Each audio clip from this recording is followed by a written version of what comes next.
Because of the length of the bill, I propose that I group the clauses in groups of 10, call a group of 10, and if there is any question within the group, we will stop immediately. I will then recall up to the point of the clause around which there is a question. I confirm that it is agreed that the committee proceed to clause-by-clause consideration of Bill S5, an act to amend the Tobacco Act and the Non-Smokers Health Act, and to make consequential amendments to other acts. Let me call Clause 1. Shall Clause 1 carry? Agreed. Shall Clause 2 carry? Okay, we are now at Clause 3. So, Senator Petitclerc. I have an amendment in Clause 3. Je propose donc que le... I move that Bill S5 be amended in Clause 3 on page 2 by replacing line 26 with the following: part of tobacco, including tobacco leaves, period. It includes papers, comma, tubes and filters in dash. Motion is before you and open for debate. Senator Petitclerc. Well, this motion is quite simple. In the Tobacco Act, it did say tobacco leaves, and this was taken out of S5. But many have just brought concerns that they want that precision. For example, the Cancer Society. So we felt that it was good to put it back. Shall Clause 3 as amended carry? Clause 3 as amended has carried. Thank you. I shall now call clauses 4 through 10. Those are carried? Carried. Shall clauses 11 through 20 carry? Clauses 11 through 20 are carried. Shall clauses 21 through 30 carry? Clauses 21 through 30 are carried. I'm going to go to clauses 31 through 35. Shall clauses 31 through 35 carry? Carried. 31 through 35 have carried. Now at clause 36, Senator Petitclerc. Je propose donc que...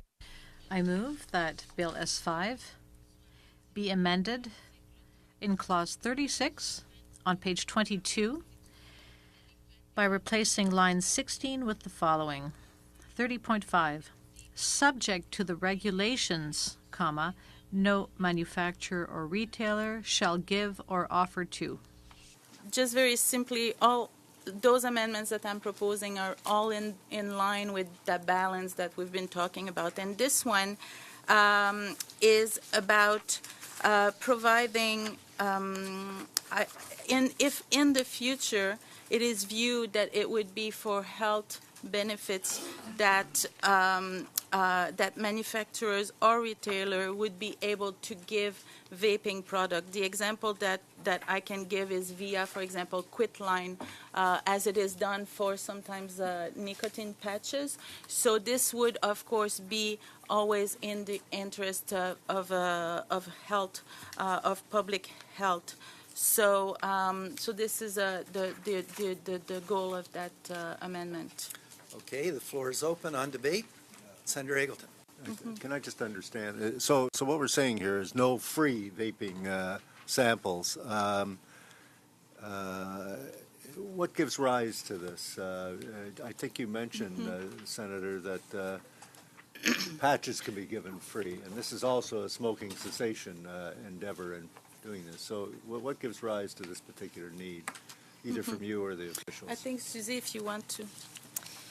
Thank you. So I think the issue here is that right now, as the bill is set out, you wouldn't be able to ever give away a free vaping product, and that is done because we want to keep it out of the hands of youth and make sure that it's accessible. I do think, though, that we have heard from a number of witnesses over the course of this committee that there could be in the future a public health benefit to giving a product away under certain circumstances. The idea here really is to allow for manufacturers and retailers to provide that product free of charge but only when the regulations are set out in a way that it would be for the public health, it would be in the public health interest. So this couldn't be done without a full regulation explaining the circumstances under which a manufacturer or a retailer could give a product free of charge, and that would be only when it's meeting a public health need or a public health benefit. Again, I think testimony from Dr. Selby, Dr. Britton, and others have indicated that Okay. people with mental health issues Yeah. or other folks in the future, we might have enough evidence that we may want to Okay. do this. It's not for now, but giving the regulatory authority Okay, to do so this gives you flexibility is what it does to respond to that situation. Okay, that's fine. Senator Stewart Olson. I do have reservations about this particular amendment in the fact that we know how problematic it is when physicians are able to give away free products, namely packets of pills and things like that. So I have reservations about it, not enough to oppose it, but I will say on division on this one. Okay. Senator Stevens. Thank you.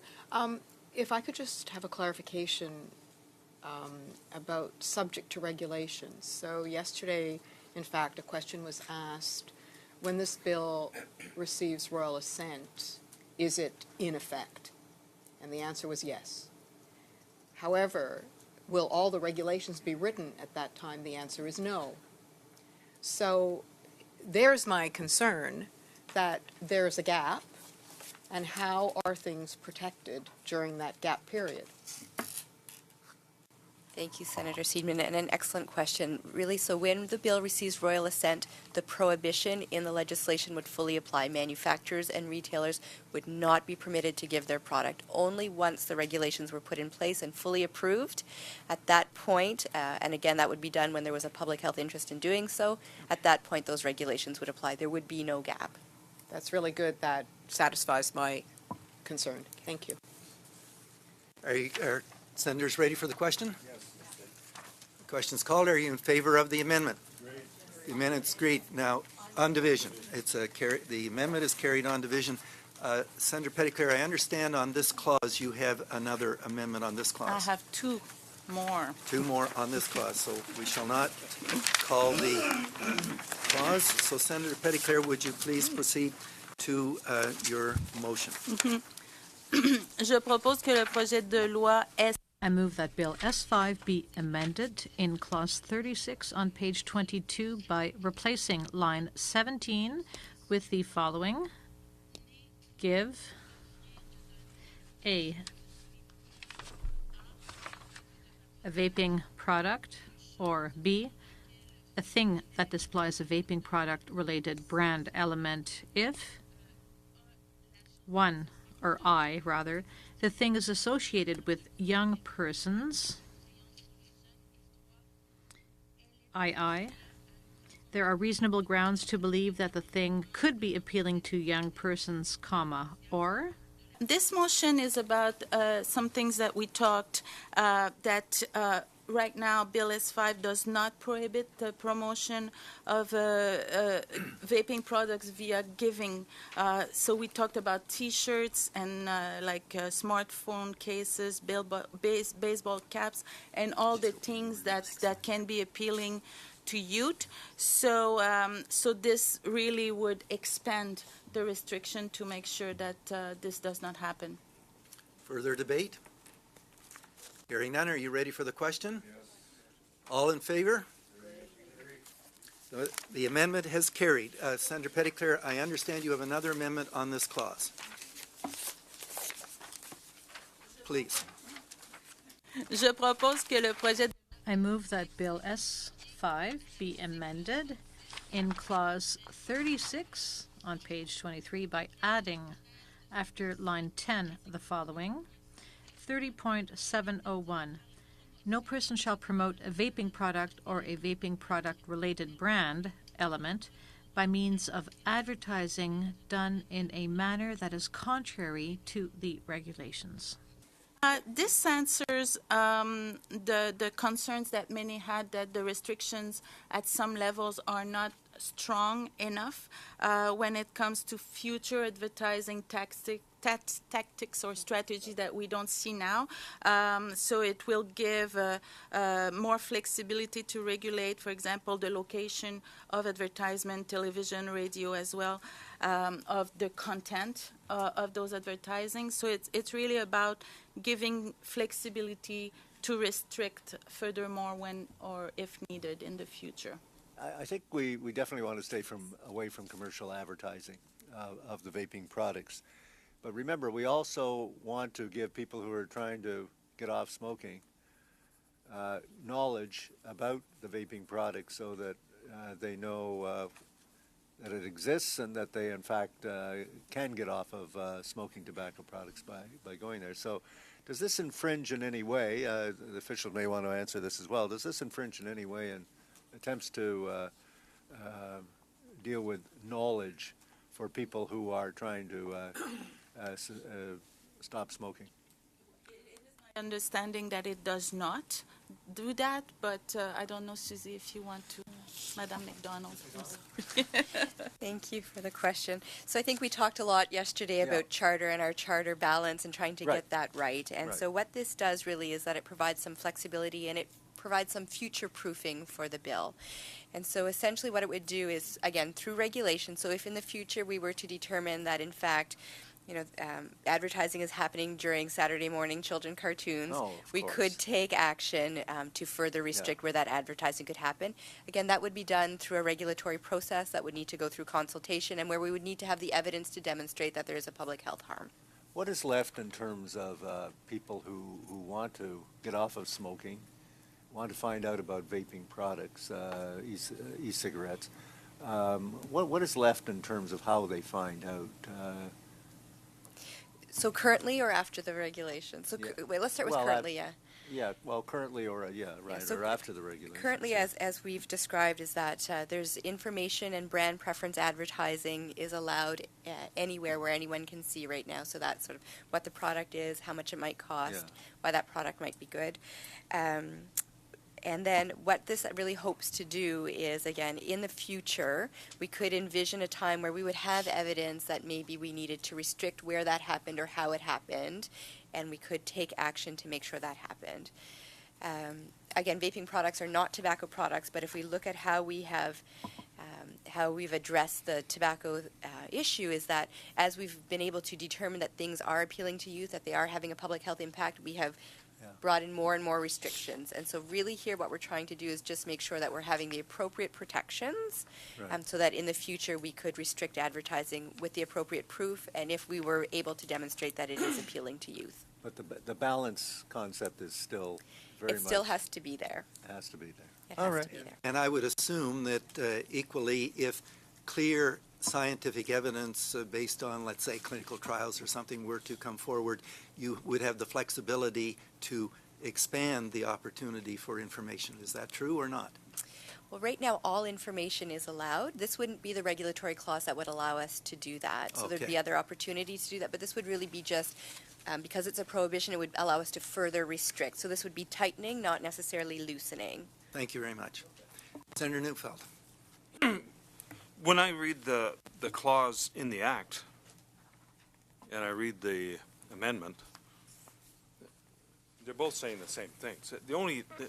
The first, no person shall promote a vaping product or vaping product related brand element by means of advertising. That's already in the Act. It's already in that clause. But it says done in a manner that is contrary to regulations. But in the Act it says in a form and manner the information required by regulations. Please tell me what the difference is. I mean, it's already there. I don't know why we're adding it again at the end of the clause. You're just double saying something to me. It's already there. Donald? Yeah. Perhaps, Senator, if you don't mind, can you just refer to the specific clause that you're reading from? 30.7. Page 23. Yeah. So 30.7 is specific to labeling requirements, and we already had the regulatory authority. No, it's advertising. What I'm reading. And line 10, you add to the end of what's already said there. I don't think I'm in the wrong place, but I might be. You know, all we're doing is saying it all over again. I mean, to me, it's already there. So there is a slight nuance here, and I'll try to explain it. And if I don't get it quite right, do let me know. But Yeah. the issue here is what we're prescribing in the form and manner is what can be placed on the advertising in that case. So that's what's being explained through the regulation there. What we're suggesting here is an additional that would allow us to further restrict through additional regulations where that advertising could occur. So again, slightly different. The first that's already there is prescribing what can be put in the advertising. The second is where it can occur and how we could restrict. Well, you already say that, required by regulations, so the regulations can clearly lay that out. To me, to say that's required in the regulations in the Act now, and then to say done in a manner that is contrary to the regulations, is saying the same thing. I mean, you know, if we like more words, I guess we want to make the bill longer and say the same thing more than once. Okay, but to me, it's a bit overkill. I think the nuance is a very small nuance, if there's any nuance. But anyhow, I rest my case. Clause 36, as amended, is carried on division.